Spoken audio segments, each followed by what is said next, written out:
6. Mark chapter 6. We're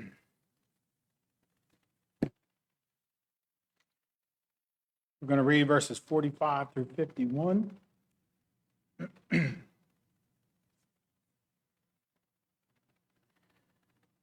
it says here, and straightway he constrained his disciples to get into the ship and to go to the other side before unto Bethsaida, while he sent away the people. And when he had sent them away, he departed to a mountain to pray. And when even was come, the ship was in the midst of the sea, and he alone on the land. And he saw them toiling and rowing, for the wind was contrary unto them. And about the fourth watch of the night, he cometh unto them, walking upon the sea, and would have passed by them. But when they saw him walking upon the sea, they supposed it had been a spirit, and cried out. For they all saw him, and were troubled.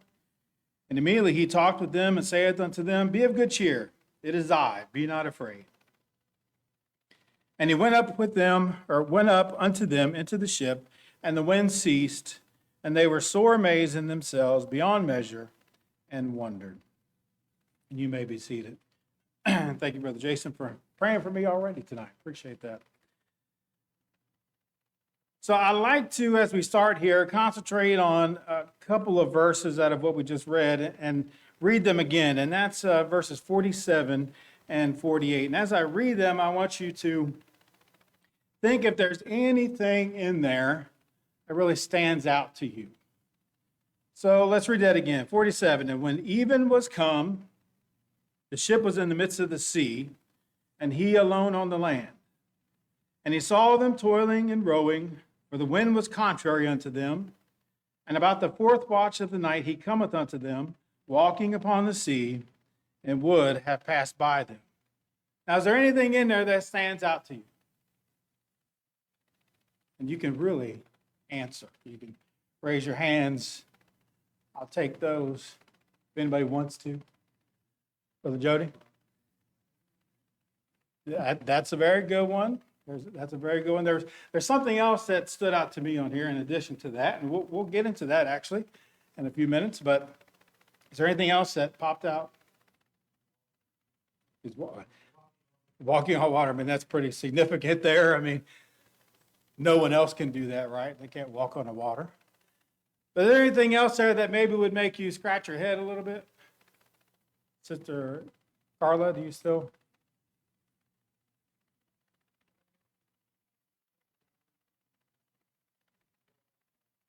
Yeah, the Lord was by himself. Sister Michelle?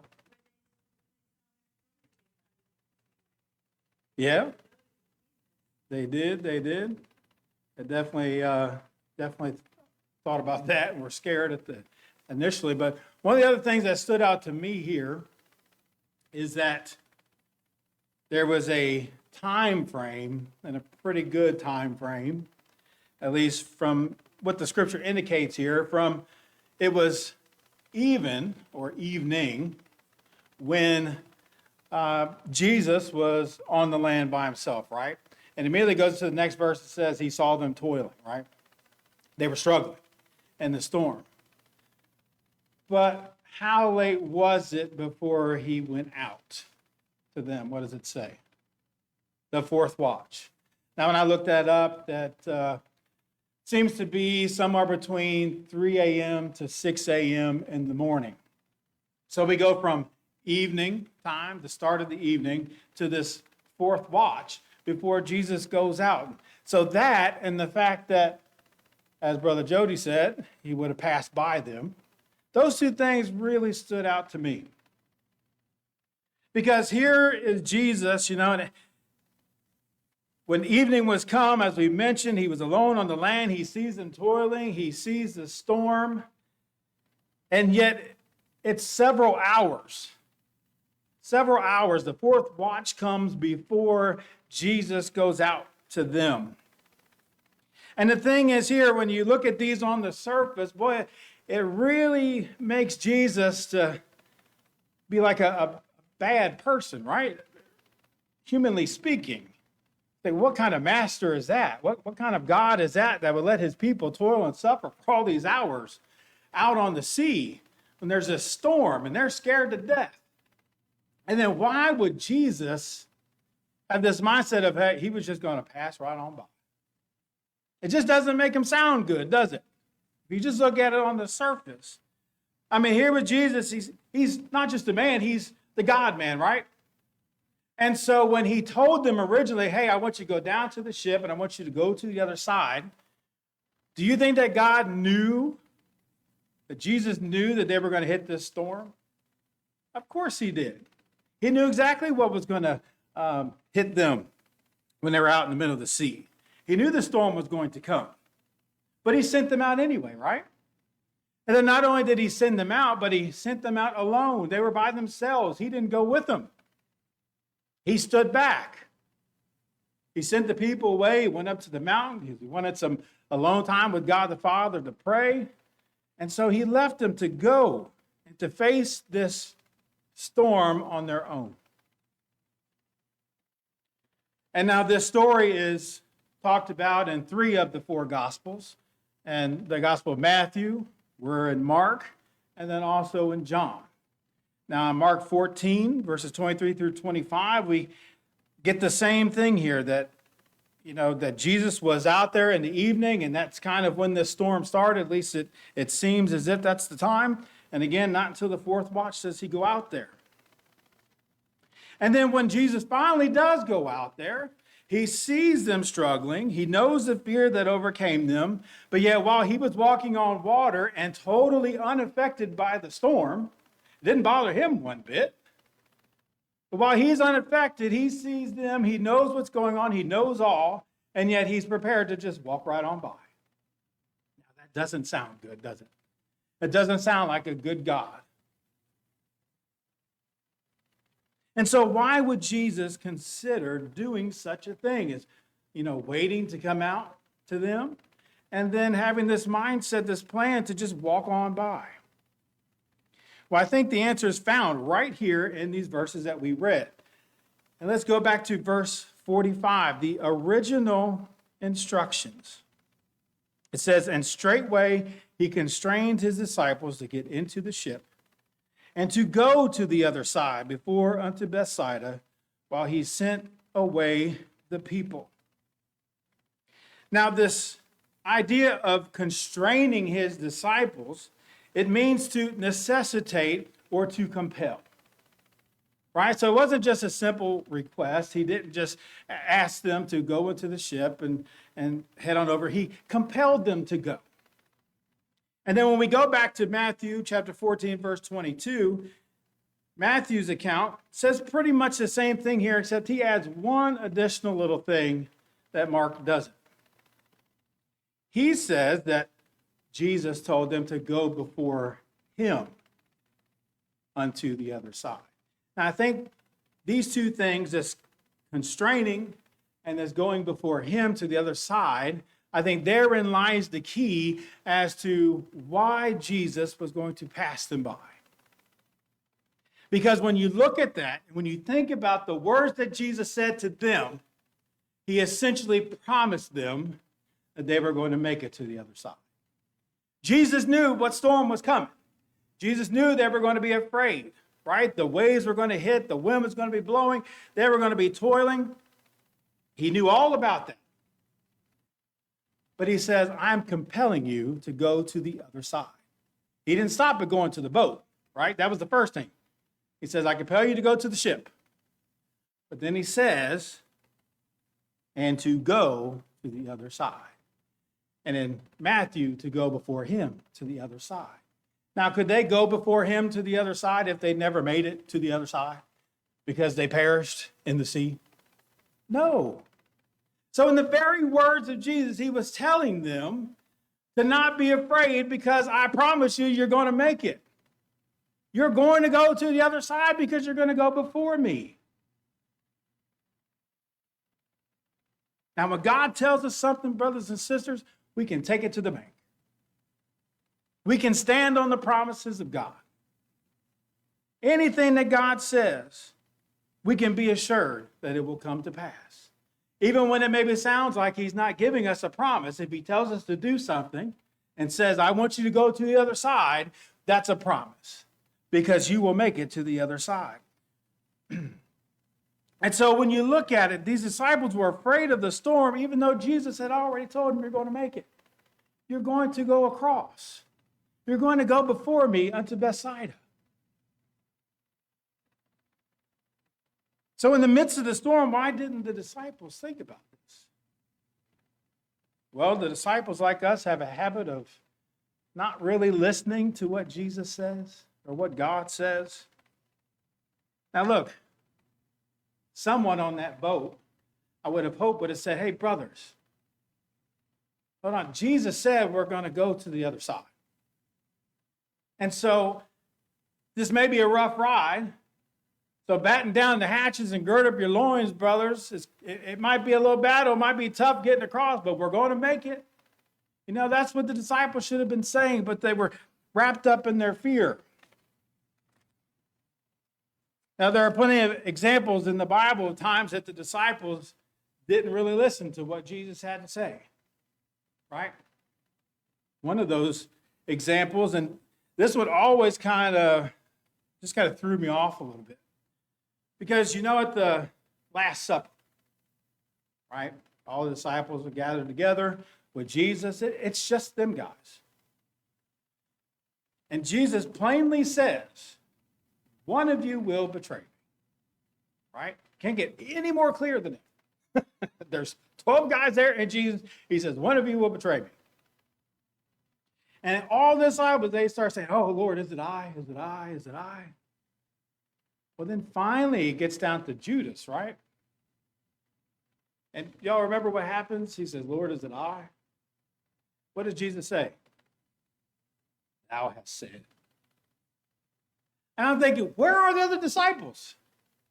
There's no indication here. They took him in a back room and asked him, well, Lord, is it I? Or that he whispered to him. And then the Lord whispered back, thou hast said. No indication of that. When I read that, it sounds like he asked just like the rest of the disciples did. It's like, how in the world did the disciples not listen to this and not catch this? He literally said, you are the one. You know, they didn't catch it. And then not only that, but he says, the one that dippeth his hand with me in the dish is also that one. Now, we don't really hear anything else about that, right? But Jesus said that's what would happen. So I have to imagine at some point, Judas dipped his hand in the dish with the Lord, right? And that's what the Lord said was going to happen. He made it pretty clear. And again, I'm thinking, did no disciples see this happen? Both their hands in the dish at the same time? They didn't listen. They weren't looking. They weren't really paying attention. And, you know, being the Monday morning quarterback, so to say, I'm thinking, well, why didn't one disciple say, hey, look, guys, if it's one of us, here's the plan. We're all just going to stay here at Jesus' side. Nobody's going to leave, right? And if they do that, nobody could get away, or if somebody did sneak off, then they would know, hello, it's that person, right? But again, not really paying attention. It seemed like once they asked, Lord, is it I? And, you know, he didn't say yes, but they were just like, okay, well, it's not me. I'm good. I don't need to pay attention to anything else, you know? So they didn't listen. Another one is that throughout his ministry around the disciples, Jesus constantly alluded to his death, right? Constantly talked about his death, that he came here to die. And he constantly also alluded to the fact that he was going to rise again. And he made comparisons about the temple and rebuilding in 3 days. You know, he tried to let them know and tell them, hey, I'm going to die, but in 3 days I'm going to rise again. Now, had the disciples truly listened, instead of being scared, hiding away, crying about everything, they would have been at the tomb waiting for the resurrection, right? They would have all been waiting, anticipating the resurrection, but they weren't because they didn't truly listen to what Jesus was saying. Now, the scripture also gives a reason here as to why they missed out on this, and it's the verse that I did not read in this section, and it goes to verse 52. Let's read that. For they considered not the miracle of the loaves, for their heart was hardened. Now, the disciples literally had just walked away from a huge miracle. Now, our pastor talked about this not that long ago, the miracle of the feeding of the 5,000 plus with the 5 small loaves and the 2 small fishes, right? The little lad's lunch. They literally just walked away from that, experienced that. You know, just like all the miracles of God, that totally, the thought of that blows my mind. And I think about that, man. When they were there and Jesus took that lunch and he gave thanks for it, and then he began to distribute it out to the disciples so that they could distribute it out to the people. Was that food that they got, was it in an open basket? To where as they grabbed a piece of fish and a piece of loaf and they gave it to the person, could they see like it just miraculously appear back what they took? Wouldn't that be so cool to see that? I mean, I don't know how else to describe it. Is that what happened? I don't know. Or did they have it in a closed basket so maybe they couldn't see, but every time they reached in that basket, they could, oh, this is the last little bit I'm going to get here. I only got a little thing, but it just kept filling up. Every time they reached in there was more in there. Just like, what was it, the poor old woman and her son with the oil, just kept going in there, and every day, just the oil they needed for that day. Is that what happened? I don't know. Either way blows my mind, right? But it had to be something like one of those two. And so here they were actively taking part in that. They were the ones distributing it. And then comes to the end, everybody's fed, and they have enough to take up for them. And so the scraps that they had ended up being more than what they started with. It went from enough to feed a lad to enough to feed 12 grown men after already feeding 5,000 plus. I mean, it's amazing. It's a miracle. And they just left that. And here they'd already forgotten that quickly. And not only that, but Jesus had already showed them his power over the waters, right? I mean, this is Mark chapter 6, but if you go back to Mark chapter 4, they found themselves in a very similar position. They were on the sea, a storm was hitting, they were scared of their lives, but what was the difference there? Anybody remember? Jesus was on board. He was asleep, but he was there. And so they could physically go to him and say, Lord, don't you have any concern for us? You're in here sleeping, there's a storm, we're going to die. And of course, we know he gets up, peace be still, But they saw there that Jesus had power over the sea, power over the storm. Now, like we said, the difference here was that he wasn't present. The disciples should have also known that God didn't have to be present to do a miracle. Again, let's go to John chapter 4. Well, we won't read there, but in John chapter 4, now, again, John chapter 6 is where we hear about this story. And then John chapter 4, after Jesus leaves Samaria, right, and the woman at the well, you all know that story. Well, when he goes to Cana of Galilee, there's a nobleman that comes to him and says, hey, my son is sick. I need you to come with me and heal him. Now, he wanted him to come with him because the son obviously couldn't travel, and his son was in Capernaum. When I looked this up, it's about 23 miles away from where Jesus was. You know what Jesus said? Go on back, thy son liveth. And the man in his faith, he went on back, made the trek. And when he got close, his servant came out and said, your son is healed.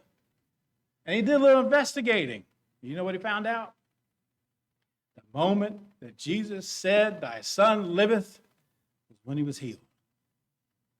Jesus didn't have to be in the vicinity to do a miracle.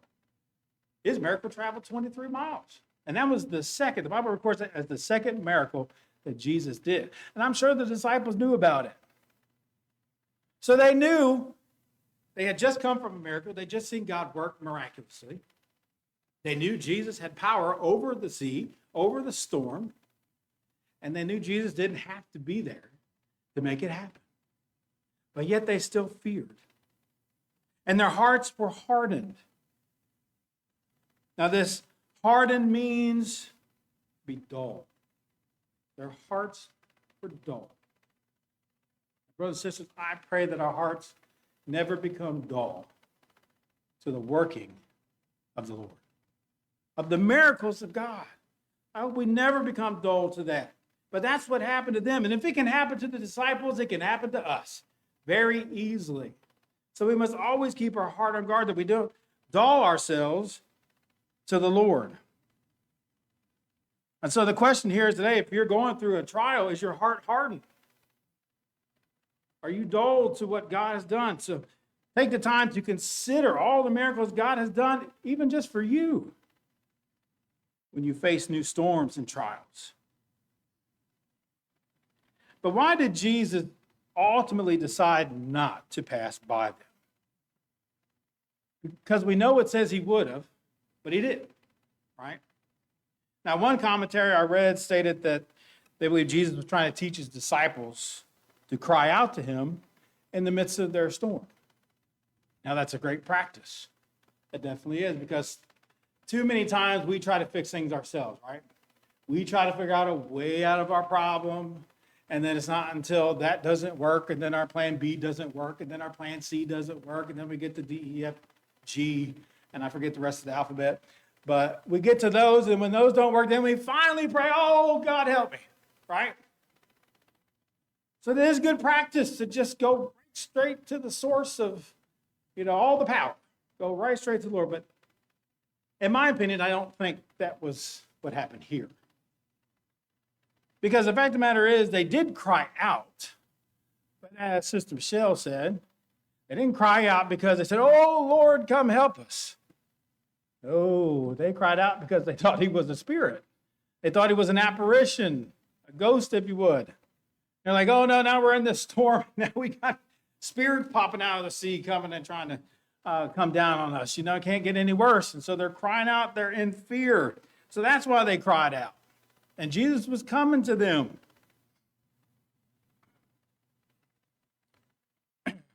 Mark, let's read that in verses 49 and 50. But when they saw him walking upon the sea, they supposed it had been a spirit and cried out. For they all saw him and were troubled. And immediately he talked with them and saith unto them, be of good cheer, it is I, be not afraid. So again, it wasn't, they didn't cry out because they saw Jesus. They cried out because they thought it was a spirit. But I think that what this turning around shows is God's mercy to us. Because in all reality, they should have been looking for Jesus, right? When their eyes were out in the sea, they shouldn't have been thinking about spirits and ghosts. They should have been thinking about Jesus. And when they saw that figure walking, they should have automatically assumed Jesus, not a spirit. That's where their mind should have been. And again, going back to the fact that God had already told them they were going to make it across. But it was their lack of faith and their fear that got the best of them. But through all that, Jesus had mercy upon them. And instead of walking on by like he planned to do, he decided to go to them.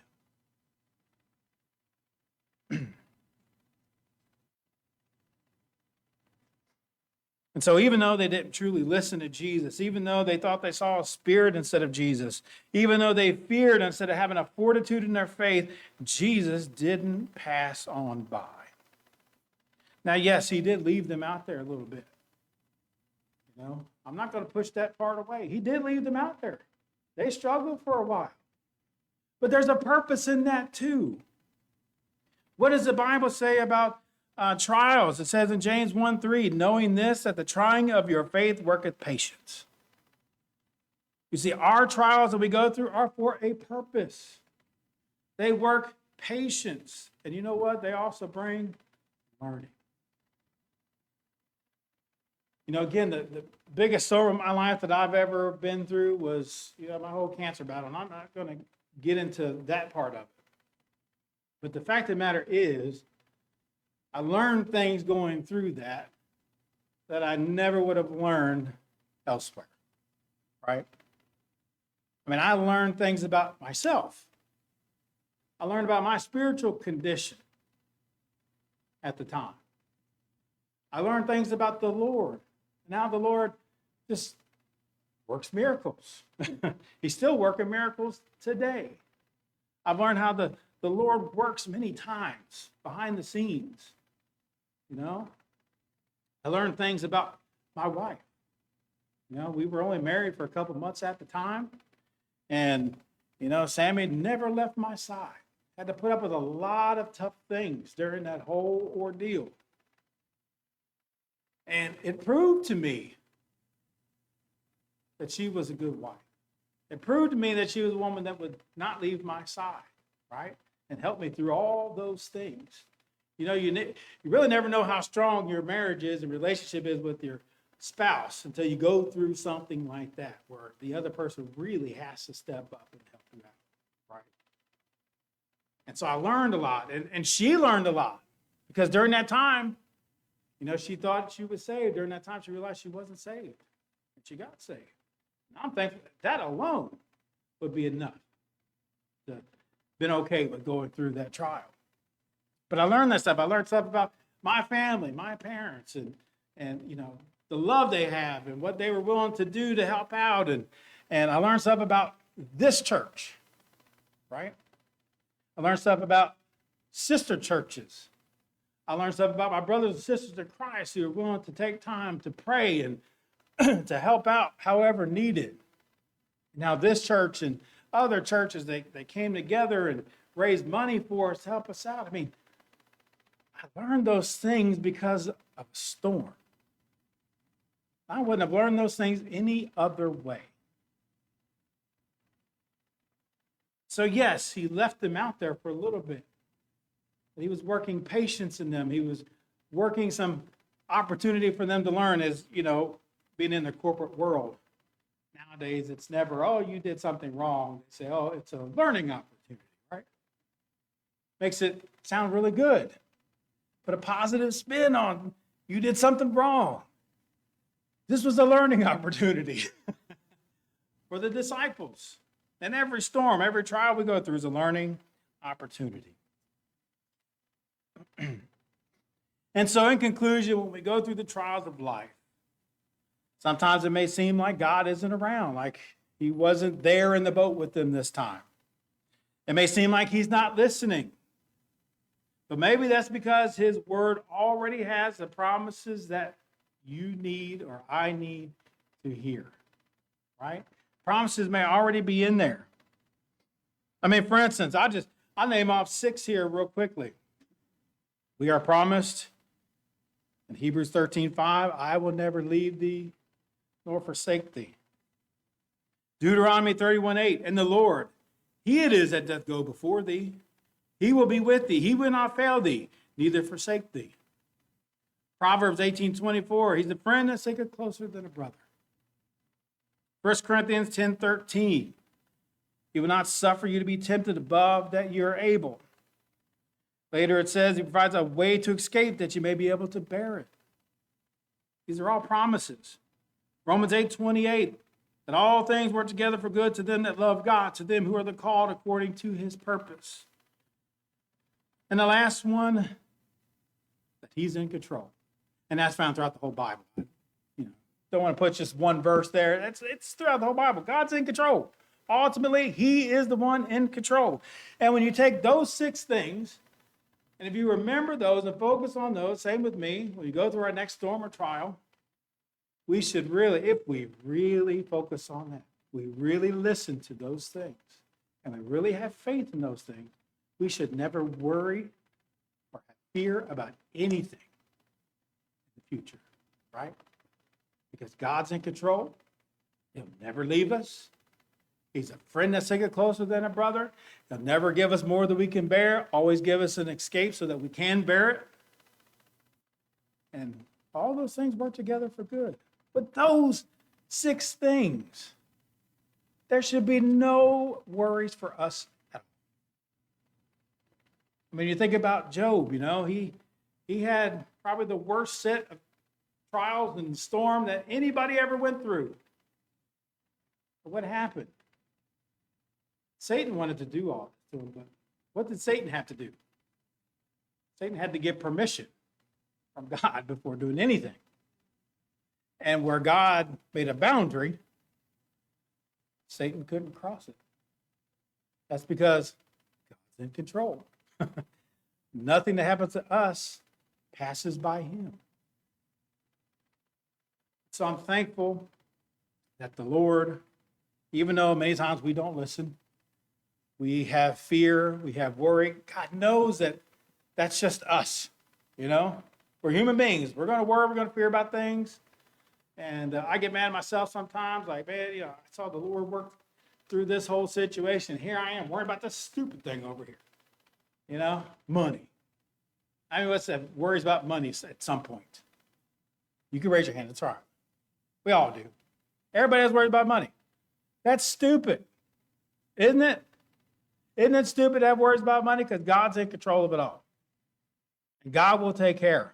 Like I had the brother say, God will take care of you. Or actually, I think that's our, I'm getting it mixed up. Does Jesus care? Yes, he does. And God will take care of you. That'll be our invitation song. So I'm thankful for that. And I'm thankful that beyond all those things, even when we know those promises and should have no fear that when we do, that God is still merciful and he doesn't pass on by.